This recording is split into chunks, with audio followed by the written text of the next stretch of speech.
thank you for taking the time to talk to us. If you could just introduce yourselves. I'm Steve Evans, Design Director for Star Wars at Hasbro. And Joe Ninivaggi, Marketing Director. And I'm here representing ImperialHolocron.com, JediDefender.com, and CreatureCantina.com. So it's like 3 for 1.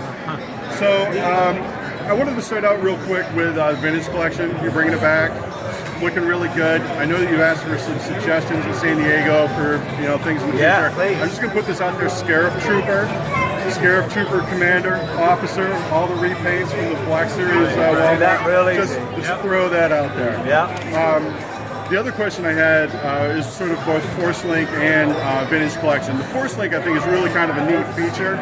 And I'm wondering, is that something that if it takes off with this line, are you going to carry that past The Last Jedi to the future films, or just the general line? And would you ever put that in the Black Series figures, maybe?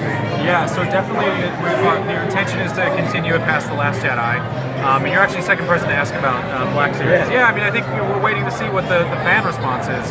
We've tested it with kids. We know kids really love it. But if the fan response is there that they'd like to have that kind of feature, or at least the audio, or like sort of a stand, some kind of interpretation of it. From a creative point of view, it is.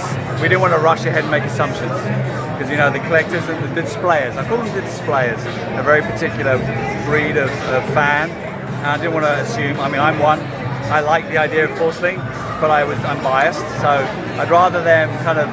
I'm interested to see how they're going to play with the Force Link as it stands. What are they going to do with that unit? How are they going to hack it? How are they going to display it? Are they going to use it? Do they want it? So we'll just keep our eyes to the ground, our ears to the ground over the next sort of 5-6 months. Just kind of see if any inspiration comes forward. I think because it's unobtrusive, it's if you put it in other figures and whether people use it or not, it's there for the kids. It's not there for the collectors if they don't want it. So I thought it was neat. So I was pretty happy to see that. Talking about vehicles real quick, the tank that you have over here for the Black Series looks amazing. My mind's blown on how many pieces there are laying in the display over there, just how detailed it is. I know you guys have said in the past that if larger vehicles succeed, you'll do more. Is that something we can look forward to with the Black Series? Also, if the tank takes off, we could see another collector vehicle in the Black Series. Yeah, I think so. I think we're really pleased with how the 6-inch vehicles, the two speeders, Luke's and Ray's speeder, have kind of done. I'm going to treat it like a movie, critically and sort of like blown off the shelves. That gives us great inspiration to kind of do more vehicles and kind of like start looking at different size vehicles as we move up. We obviously did it first with the TIE Fighter, which is a big monster, and that's a big box at retail. So I think kind of coming down to a more manageable size that people can kind of display around on a shelf or however they want to do it, with dioramas is a smart way to do it. I'm very, very hopeful. I think we've had great feedback. So yeah, there'll be more vehicles, most definitely, for 6-inch. And continuing with the vehicles, the new A-Wing is fantastic. I love it. But I also really loved the Hera's A-Wing that you did for Rebels when it came back 2 years ago with the Nerf feature. That's 2 new A-Wing sculpts. Can we look forward to repaints going forward if they do well at retail? Good chance, yeah. Yeah, they could, especially. Potentially on the new one in particular. Yeah. Okay. So vehicles are something you want to keep in the mix. The $30 price point. Oh, absolutely. Yeah. I mean, we try to add a little kind of creature love into it. We're always going to do vehicles, and the vehicles are sort of their characters in and of themselves in Star Wars. But this year we added the Raftar, and we have Probe Droid, and we also have Wampa coming. So we're just trying to kind of diversify the offering a little bit, so that there's vehicles and creatures, but you'll definitely see more vehicles. Okay, great. This was a question from Jedi Defender. They were asking about classic Cantina outfits. The vintage Kenner, the bright neon, Walrus Man, Greedo, and things like that. Would you guys ever consider doing either vintage collection or the regular mainline? Like a modern sculpt, but a throwback sort of 70s aesthetic. I have played with that. Those characters showed up in the Filoni shows a couple times. Yeah. So there is something charming about those kind of crazy colors. I don't know how well they look on a super articulated one. I don't know. That's a very kind of exclusive, kind of niche, that kind of weird left field stuff. Maybe. I have thought about it. And he brings up a good point about Rebels. You guys are sort of committed to where you can put them in, more Rebels characters in the 5 points articulated line and that sort of thing. Yeah, I think with 5 Point, I think, you know, we got Rebels Series 4, and it's kind of like we pick and choose where they go, and we kind of, particularly with the 5 Point articulated, it's very much about how the retailers are seeing the audience, the younger audience, reacting to Rebels. But the interesting thing about Rebels is how it reacts with the kind of the older fans, the collectors. And we've done Hera, we've done Kanan, we've done Ahsoka in the 6-inch. I think we'll see a lot more Rebels in there going forward. And you know, I've said this a couple of times over the last couple of days. Like, as Rebels, Rebels season 4 ends, like that doesn't mean Rebels stops appearing in. It gets more classic as time goes by. Things get more classic. So we'll see Rebels, I think, in 6-inch. May or may not see it in 3 3/4 inch. I'm not so sure yet. Well, if we're talking 6-inch Chopper, I'll be first in line for Chopper if you want to do there Chopper. If you guys could figure out a way to do Zeb and make him look really cool, I'd be in line too. He feels like more of an animated character maybe than realistic, but if you guys could figure it out, your sculptors are amazing, so if you guys could figure it out. We'd have to go back to the Macquarie art. That kind of bug-eyed thing.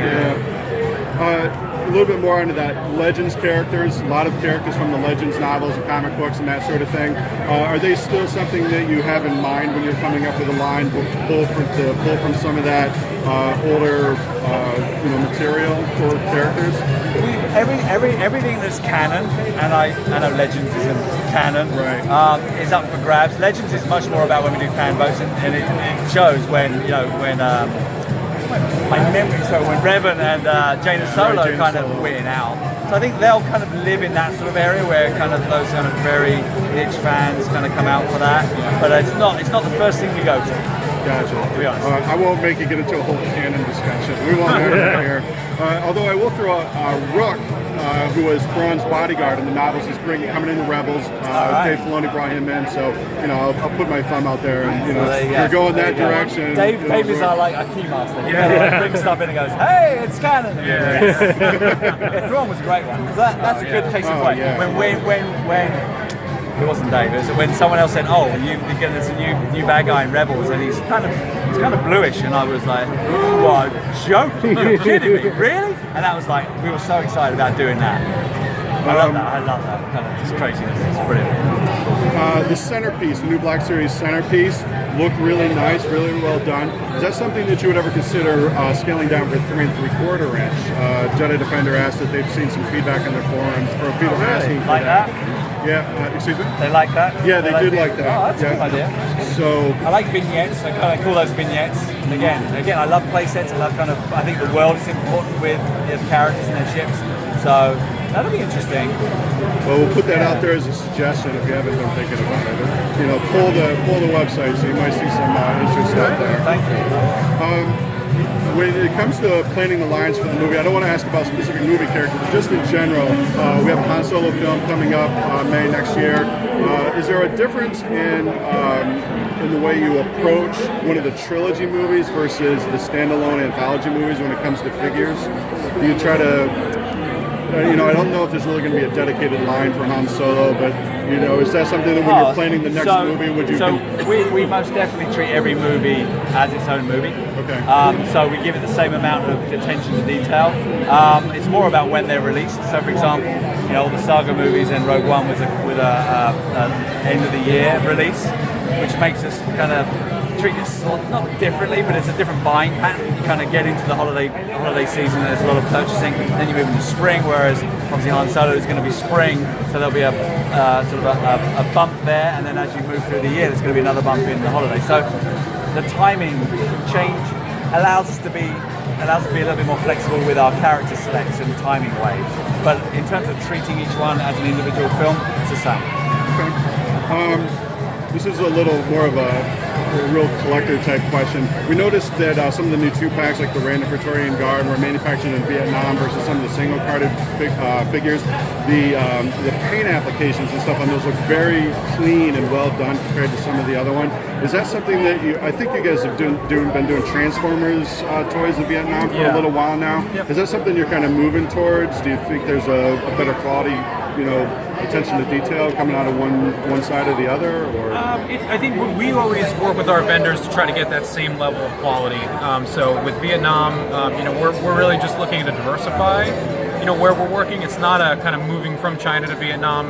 You're going to kind of see that, we kind of produce in a bunch of different places. But we work really closely with our vendors to get up to that sort of everybody, even though it's over here, you still get that same kind of quality consistency as well. So we'll see. And sort of a follow-up to that, the Black Series with the new Luke and Rey from the new film, you're using a new technique on the face decos, and they look really, really nice. That was something, did you start that with the Marvel Legends figures, that I understand? I think so. It was Captain Rex and Rey. Captain Rex. Yeah, so we trailed that in San Diego. They'll be out in spring 18. So that'll be our new sort of standard going forward with the photoreal, where we take Daisy and Tamora Morrison's photograph and print it straight onto the face. So going into next year, that'll be the way we do it.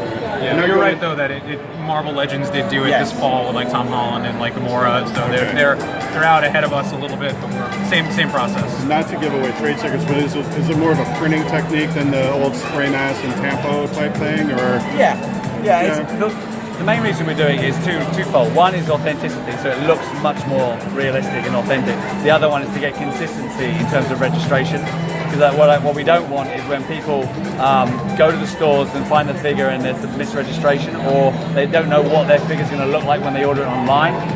So by having this process, which is a very kind of consistent and standardized process, what they get is what they know they're going to expect, as it were. I'm gonna have one more question. I'm gonna go back a little bit. I kind of skipped ahead. You talked about the new Yoda figure and the Obi-Wan figure. They've got still the 5 points of articulation, but it's a different articulation. Is that something we could see more of, where instead of the standard, shoulders, heads, we might see an elbow, where it makes sense to be one of the 5? Yeah, I think I've asked the team. We're committed to the 5-point articulation because of the price point, to keep it at that price point, so people can kind of consume and get more of them. But the challenge is just move it however it needs to move. So like Yoda is a good example, where it's like we want to kind of put ball joints in the arms and get more range of motion. Obi-Wan, we have this thing where it's like I want to be able to let him hold his lightsaber in 2 hands. So he's got this kind of on the belt and it goes up and holds the lightsaber. So you'll see it mix and match. Sometimes we do 7 points of articulation. So it flexes, but I'm really we want to keep that kind of price point for that line. Yeah, I was wondering, like the Power of the Jedi back then, you kind of introduced. That was when you first started to introduce some extra points. So that's the type of thing we might see if the price works out and that sort of thing. Okay, excellent. Well, thank you everyone for answering the questions. And thank you. Enjoying HASCON. So hopefully it's a success, and maybe we'll be here again next year. All right, thank you very much. Thank you.